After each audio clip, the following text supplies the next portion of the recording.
Louange à Allah. Louange à Allah. Nous implorons son aide, son pardon, sa protection contre le mal de nos âmes et de nos œuvres. Nul ne peut égarer celui qu'Allah guide et nul ne peut guider celui qu'Allah égare. Je témoigne que nul n'est digne d'être adoré en dehors d'Allah, il est unique et n'a pas d'associé. Et je témoigne que Mohammed est son serviteur et son messager. Qu'Allah le couvre de ses éloges ainsi que sa famille et ses compagnons et leur accorde le salut. Ceci dit, chers serviteurs d'Allah, faites preuve d'une piété véridique envers lui et attachez-vous à la prise solide de l'islam. Allah est parfait dans son être, ses noms, ses attributs, ses actes et ce qu'il destine et décrète. Il est au-dessus des défauts et des imperfections qui ne conviennent pas à sa grandeur, sa perfection, sa gloire et sa sagesse. Seuls les plus grands honneurs et la perfection totale conviennent à Allah. C'est pour cela qu'il a mentionné ses noms parfaits et ses nobles attributs tout en se glorifiant. Parmi ces noms, il y a As-Subbuh, c'est-à-dire celui qui est au-dessus de toute imperfection. Quant à Subhanallah, c'est une parole qui exalte Allah au-dessus de toute imperfection et elle signifie qu'il est au-dessus de tous les défauts, comme avoir une compagne, un père ou un enfant, ainsi que les imperfections comme la faiblesse, le sommeil, la mort et autres. Il est au-dessus de tout ce qui s'oppose à la perfection de ses noms et de ses attributs. Allah s'est lui-même exalté dans des versets qui appellent à le vénérer, le révérer et à le purifier de tout défaut. Il a ainsi nié que ce que les idolâtres affirmaient à son sujet, comme le fait d'avoir des associés ou un enfant. C'est pour cela qu'il dit « Gloire à ton Seigneur Tout-Puissant » que leur blasphème ne saurait atteindre. Il commença 5 sourates de son livre en mentionnant que ces créatures le glorifient. Le tasbih est un moyen de le glorifier et de glorifier Allah et de le vénérer. Ceux qui portent le trône et qui se trouvent autour de lui ne cessent de le glorifier. Ne cesse de glorifier Allah. Dans la traduction du sens des versets, il est dit: ceux qui portent le trône et ceux qui se tiennent autour parmi les anges célèbrent par les louanges la gloire de leur Seigneur. Et dans la traduction du sens d'autres versets, il est dit: tu verras les anges tout autour du trône célébrant par les louanges la gloire et la sainteté de leur Seigneur.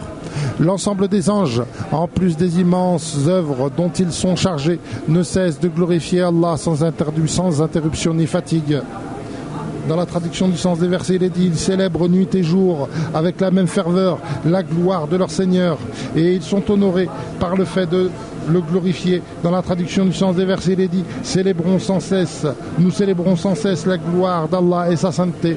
Et lorsqu'Allah décrète une chose dans les cieux, les anges le glorifient et le vénèrent au point que leurs louanges atteignent le ciel de ce bas monde, comme le rapporte Muslim. Les cieux, la terre et leurs habitants ne cessent de glorifier Allah, de reconnaître sa grandeur et d'être soumis à son pouvoir. Dans la traduction du sens des versets, il est dit: tout ce qui se trouve dans les cieux et sur la terre célèbre la gloire d'Allah, le Tout-Puissant, l'infiniment sage. Les prophètes, alayhimus salam, connaissent les mérites du tasbih auprès d'Allah. C'est pour cela que Moussa, alayhi salam, demanda à Allah de faire de son frère Haroun un prophète pour pouvoir le glorifier. Dans la traduction du sens des versets, il est dit: veuille aussi m'accorder un assistant issu de ma famille en la personne de mon frère Haroun, en faire pour moi un précieux soutien en l'associant à ma mission. Nous pourrons ainsi sans cesse célébrer ta gloire et invoquer assidûment ton nom. Allah accorda un signe à Zacharia et celui-ci ordonna alors à son peuple de glorifier Allah. Dans la traduction du sens des versets, il est dit: il quitta alors son oratoire et fit signe à son peuple de célébrer la gloire du Seigneur matin et soir. Et il y a aussi dans les communautés passées des personnes qui ont exalté Allah en le purifiant de tout défaut et de toute imperfection. Dans la traduction du sens des versets, il est dit: dis, croyez-y ou pas. Lorsqu'on fait lecture à ceux qui ont reçu les Écritures avant lui, ils se prosternent face contre terre, s'exclamant: gloire à notre Seigneur. La promesse de notre Seigneur ne pouvait que s'accomplir. Allah Ta'ala ordonna à son prophète alayhi salam de le glorifier au début de la journée et à la fin de celle-ci. Dans la traduction du sens des versets, il est dit « Supporte patiemment leurs attaques et célèbre par les louanges la gloire de ton Seigneur avant le lever du soleil et avant son coucher. » Mais Allah Ta'ala lui a aussi ordonné de le glorifier au début de la nuit et à la fin de celle-ci. Dans la traduction du sens des versets, il est dit « Exalte également sa gloire au cours de la nuit et aux extrémités du jour. Peut-être seras-tu satisfait. » Et l'une des sagesses que renferme l'envoi des prophètes est que leur communauté glorifie Allah. Dans la traduction du sens des versets, il est dit « Nous t'avons envoyé comme témoin pour annoncer la bonne nouvelle et mettre en garde les hommes, afin que ces derniers croient en Allah et en son messager, le soutiennent et l'honneur, et célèbrent matin et soir la gloire du Seigneur. » Et Allah a ordonné aux croyants de glorifier Allah à chaque instant. Dans la traduction du sens des versets, il est dit « Vous qui croyez, invoquez fréquemment le nom d'Allah, célébrez sa sainteté, sa gloire, matin et soir, et le glorifier aussi lorsqu'ils entendent les paroles d'Allah. » Allah Ta'ala leur a ordonné cela. Dans la traduction du sens des versets, il dit « Seuls croient vraiment à nos versets ceux qui, lorsqu'ils leur sont rappelés, tombent à terre prosternés et célèbrent par les louanges la gloire de leur Seigneur en toute humilité. » Les animaux glorifient Allah. Dans la traduction du sens des versets, il est dit « Il n'est pas de bêtes se déplaçant sur terre ou d'oiseaux déployant leurs ailes dans les airs qui, comme vous, ne forment pas des espèces, c'est-à-dire des espèces qui glorifient Allah Azza wa Jal. Les oiseaux et les montagnes aussi glorifient Allah. Le tonnerre aussi glorifie Allah Ta'ala. » Dans la traduction du sens des versets, il est dit « Le tonnerre, par les louanges, célèbre sa gloire, de même que les anges qui le glorifient par crainte. » Tout ce qui est sur terre glorifie Allah Ta'ala et fait ses louanges en se soumettant à son pouvoir. Dans la traduction du sens des versets, il est dit « Les sept cieux, la terre et tout ce qui les peuple célèbrent sa gloire. Il n'est rien qui ne célèbre sa gloire par les louanges, mais vous êtes incapables de comprendre leur manière de glorifier. Et si Allah le voulait, il permettrait aux créatures d'entendre ce qui est inerte, célébrer la gloire d'Allah. » Abdullah ibn Mas'ud radiallahu anhu raconte « Nous entendions la nourriture glorifier Allah lorsque le messager d'Allah sallallahu alayhi wa sallam mangeait. » Et ce hadith est rapporté par At-Tirmidhi. Toutes les créatures ont le devoir de célébrer la gloire d'Allah, de le vénérer et de l'adorer. Allah remplace ceux qui s'enflent d'orgueil à ce sujet par des anges. Et Allah, certes, n'a pas besoin de ces créatures.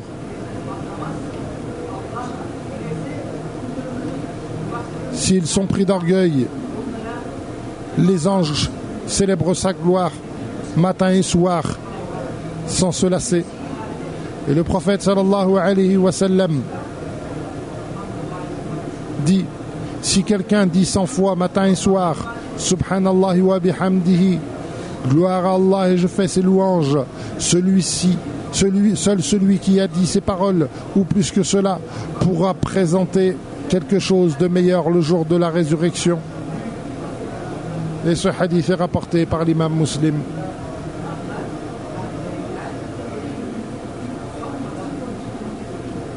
Les mosquées sont des maisons appartenant à Allah et il a permis qu'elles soient élevées pour l'évoquer et le glorifier. Dans la traduction du sens des versets, il est dit « Dans des temples qu'Allah a permis d'élever afin que son nom y soit invoqué, lui rende gloire soir et matin. »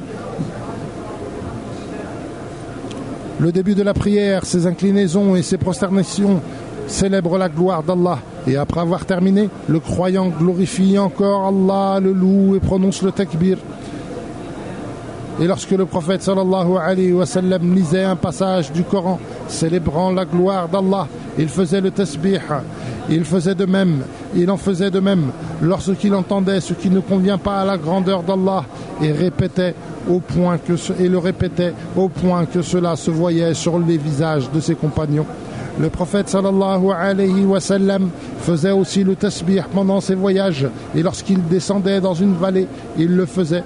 Lorsqu'il voyait une chose qui lui plaisait, il faisait le tasbih et il encourageait ceux qui participent à une assemblée lors de laquelle des futilités sont entendues, à terminer par une invocation commençant par le tasbih. Le messager d'Allah sallallahu alayhi wa sallam a dit: quiconque est assis dans une assemblée dans laquelle des propos futiles sont prononcés, et avant de se lever implore subhanaka Allahumma wa bihamdik ashhadu an la ilaha illa ant astaghfiruka wa atubu ilayk, Allah Ta'ala lui pardonnera pour les péchés qu'il a pu commettre intentionnellement ou involontairement dans cette assemblée. Les prophètes alayhimus salam s'empressaient de glorifier Allah lors des épreuves. Lorsque Yunus alayhis salam se trouvait dans l'obscurité de la nuit, de la mer et des entrailles de la baleine, il invoqua son Seigneur en proclamant son unicité et en le glorifiant. La ilaha illa ant subhanaka inni kuntu minadh zalimin. Et lorsque une chose étonnante s'est passée dans l'univers et que le soleil perdit sa lumière, le prophète sallallahu alayhi wa sallam sortit de sa maison effrayé, pria, évoqua Allah et célébra sa gloire jusqu'à ce que sa lumière revienne. Et lorsque l'oppression des mécréants redoubla, Allah ordonna à son prophète sallallahu alayhi wa sallam de célébrer sa gloire. Dans la traduction du sens des versets, il est dit: supporte patiemment leurs attaques et célèbre par les louanges la gloire de ton Seigneur avant le lever du soleil et avant son coucher. Et Allah Ta'ala l'a soutenu lorsque son cœur était serré à cause des tourments, et il l'informa que l'apaisement de son cœur se trouvait dans le fait de le glorifier maintes fois et de prier. Dans la traduction du sens des versets, il est dit: nous savons parfaitement que ton cœur est oppressé par leurs propos, par les louanges, célèbre donc la gloire de ton Seigneur et sois de ceux qui se prosternent humblement en prière. Lorsque Fatima radiallahu anha vint se plaindre auprès du prophète sallallahu alayhi wa sallam de la fatigue due aux soins du foyer de son époux, il lui ordonna de dire Subhanallah, Alhamdulillah et Allahu Akbar, comme le rapporte Al-Bukhari et Muslim, ce qui montre que célébrer la gloire d'Allah et de l'évoquer apporte aussi l'apaisement du corps. Glorifier Allah fait vivre le cœur, concrétise la foi en l'unicité d'Allah et multiplie les récompenses. Prononcer une seule fois Subhanallah permet d'obtenir des bonnes actions et de se débarrasser autant des péchés. Le prophète sallallahu alayhi wa sallam demanda: est-ce que quelqu'un parmi vous est incapable de gagner 1000 hasanat en un jour? Quelqu'un de son assemblée demanda: et comment quelqu'un parmi nous peut-il gagner 1000 hasanat? Il répondit: glorifiez Allah 100 fois et 1000 hasanat seront écrits pour vous, ou 1000 péchés vous seront effacés.